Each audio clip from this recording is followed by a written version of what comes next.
Hello viewers, today we're going to be changing the hard drive and the memory in this Dell Latitude D610 laptop. I'm still a bit perturbed by the top of it having that thing on there, but I'm not sure it's worth the effort it would take to get it off and get all the stickiness off of there and so forth. So I have obtained the parts that I needed since the last video. I have obtained a new stick of 1 GB of DDR2 memory, and I have also obtained a 64 GB IDE hard drive, or a solid state drive, whatever it is. And so this should be good to go.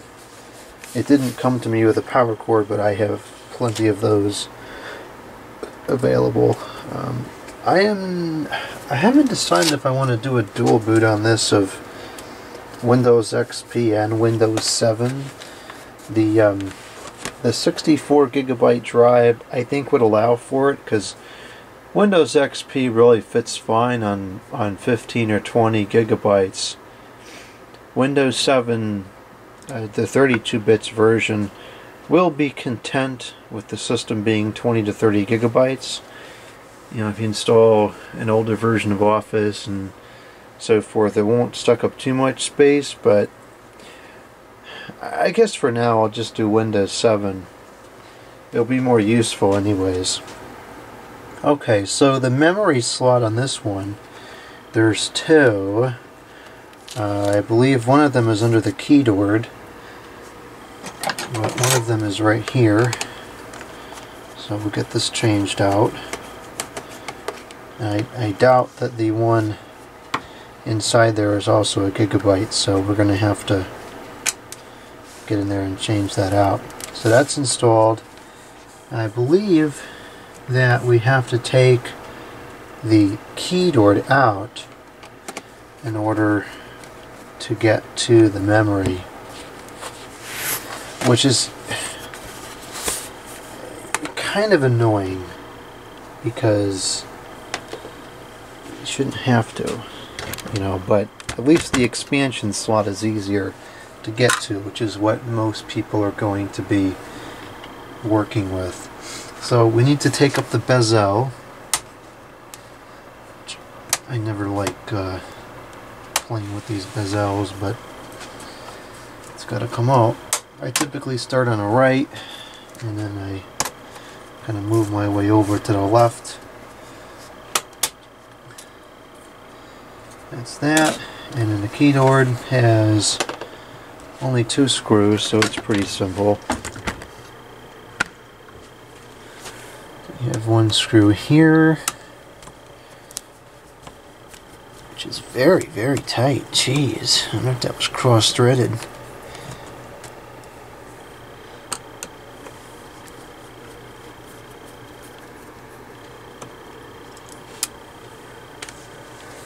Okay, and this should, it's got 2 little tabs on either side here. Just gotta move it over from those, and then this should start to come up and out.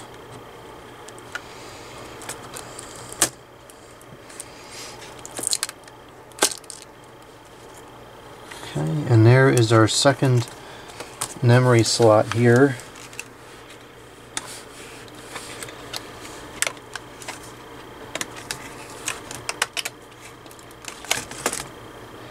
And this is 512, so we're going to change it out for a new one, so that we'll have 2, which I believe is the highest capacity the machine will accept.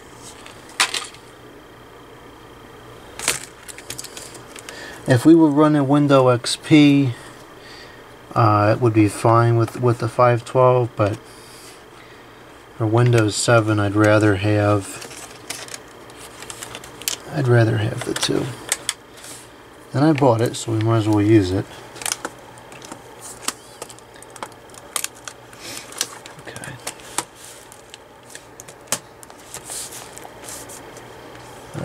keyboard is back down.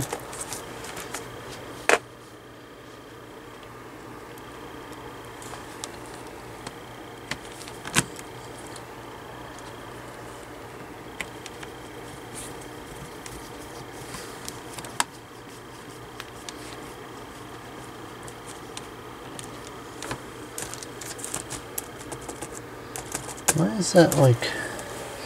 something's a little wonky here. It's not sitting flat like it was before. Could be a cable pinched or something somewhere.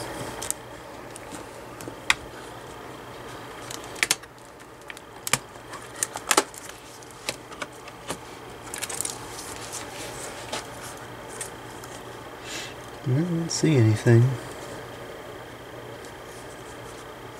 It has the ribbon cable right up against the CPU cooler, which I don't like because it gets hot, but running is fine. It's copacetic as it is, so it'll just be like that, I guess. Yeah, it's definitely okay.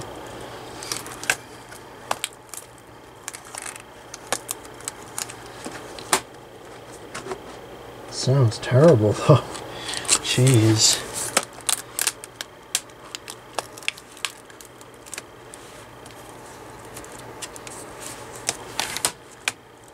Actually, that's better. It's not quite not up quite as high as it was. Okay. I don't know why that keeps pulling forward now.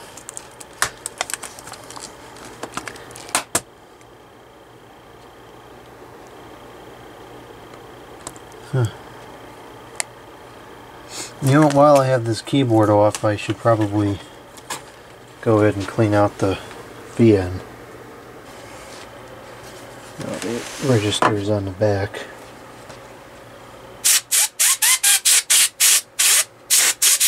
It's pretty clean. I think this is a relatively low hours unit.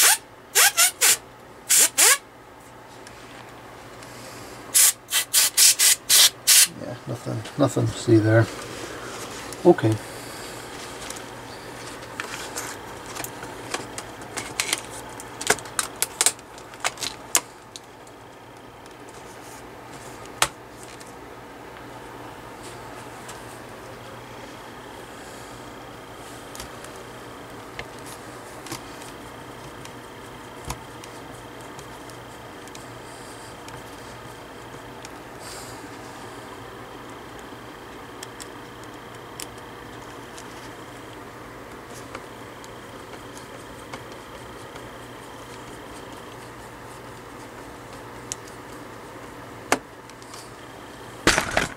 Whoops. Okay, now we'll put the bezel back.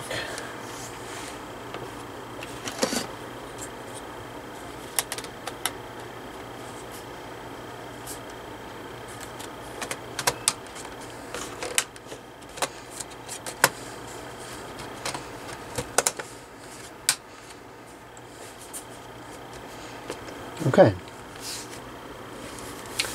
So that's the RAM. Now we got to take a look at the drive. So the drive caddy fortunately was included, and that will install kind of like that. So that means the drive will need to sit in here like that. So it's going to go into the caddy like this.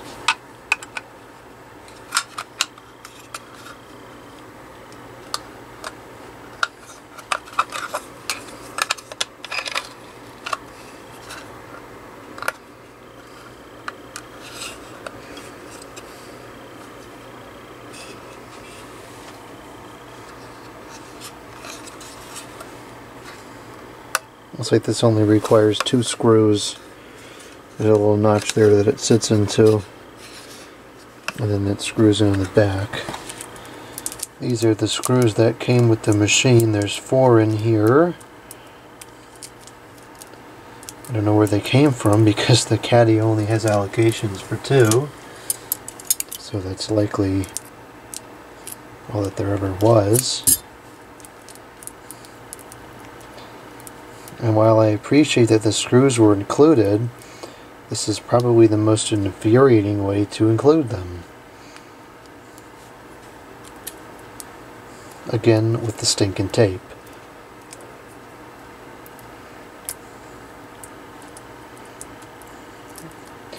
I'll save those other screws for use in some other unit.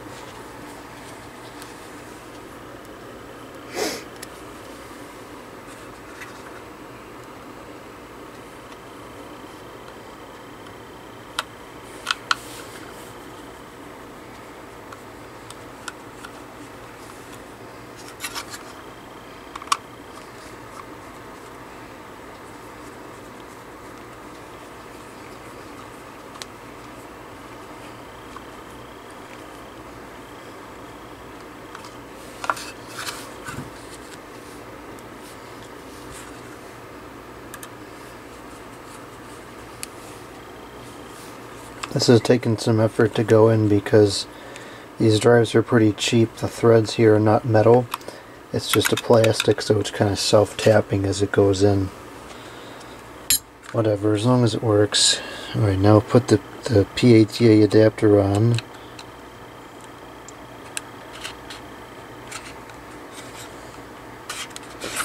Okay, the PATA adapter is on. Let's go ahead and slip this in here. Oh, and that's where the other two screws go. Okay, that just plugged in. And the other two screws, oh, one of them just went flying on the floor. But they're supposed to go on top of the drive here at the ends.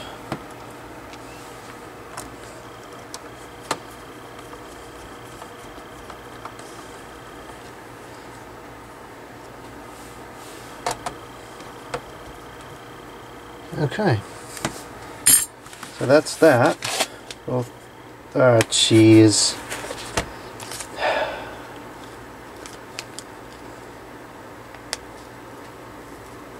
Well, I was able to salvage that at least. I have to go get a piece of the clear tape and fix that up. You know, I'm trying to save the license and I just damaged it. I just put a piece of clear tape over the Windows license so that it's preserved. Now let's go ahead and power this up and make sure that the memory size and the hard drive size are being recognized correctly.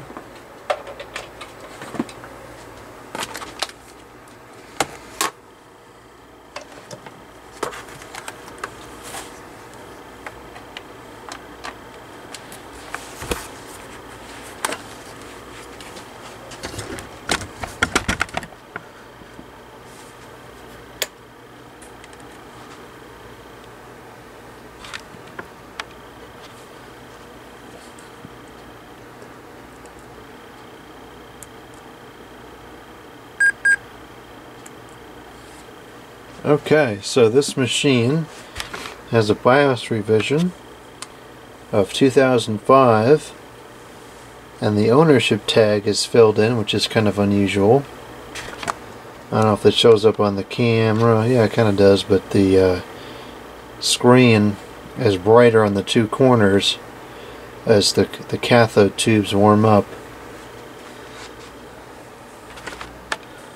Okay, so the processor information is a 1.73 gigahertz processor, Pentium M. Oh, so this is pretty low power. XP may be a better fit then. Okay, there's the 2 gigabytes memory is recognized. 64 megabytes of video. Oh, well, this isn't even going to run Windows 7 then. Huh. Okay, I'm going to change out the drive for one of the 16 gigabyte ones then, because this is going to end up getting XP because it's not going to run 7. Need 128 for that. Battery is probably no good. It says it's performing normally, but it's giving the flashing error.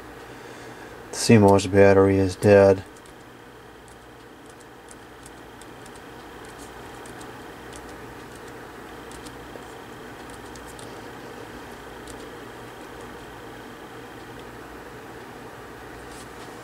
Oh, this has a password lock on it. I hate when these have a password lock on them.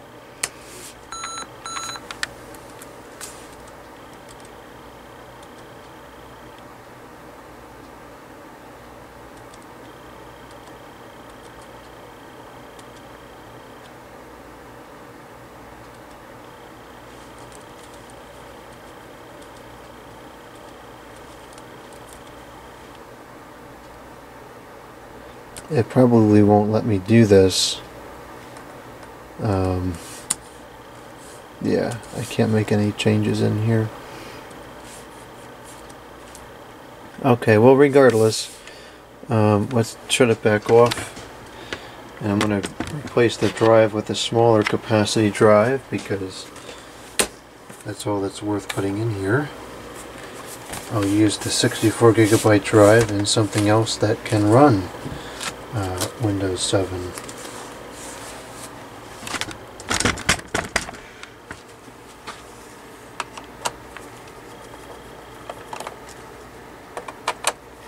There must have been different configurations of this because I have seen these run Windows 7 before.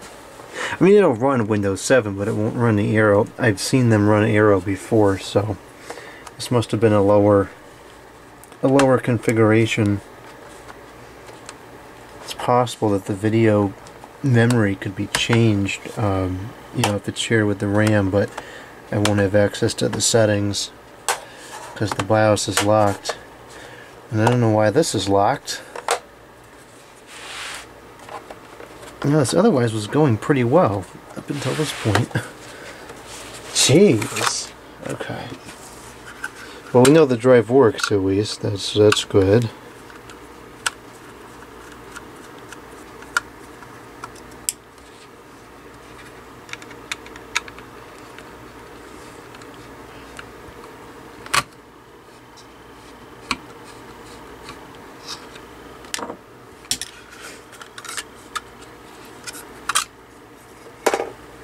So we're just going to take a 16 and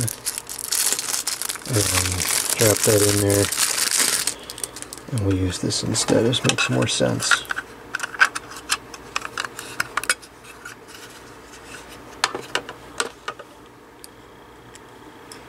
And then instead of installing Windows 7 like I talked about earlier, you will have to install Windows XP, which is still usable in 2022.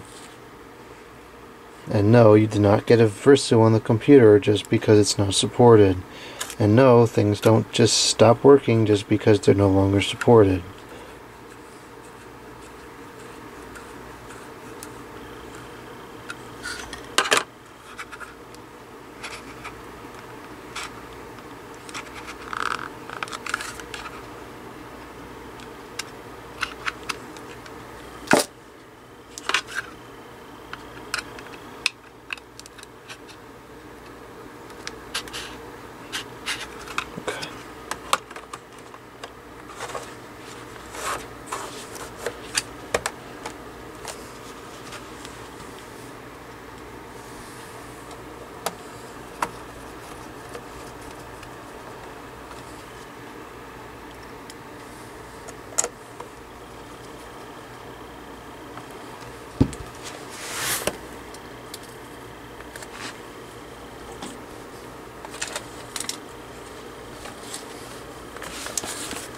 Alright, let's just confirm that this drive is the working.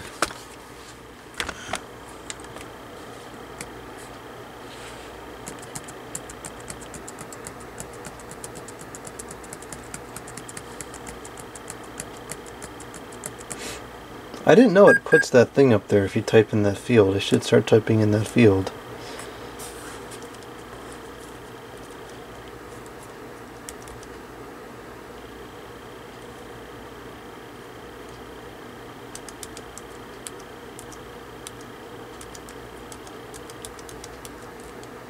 Where did it show the drive last time?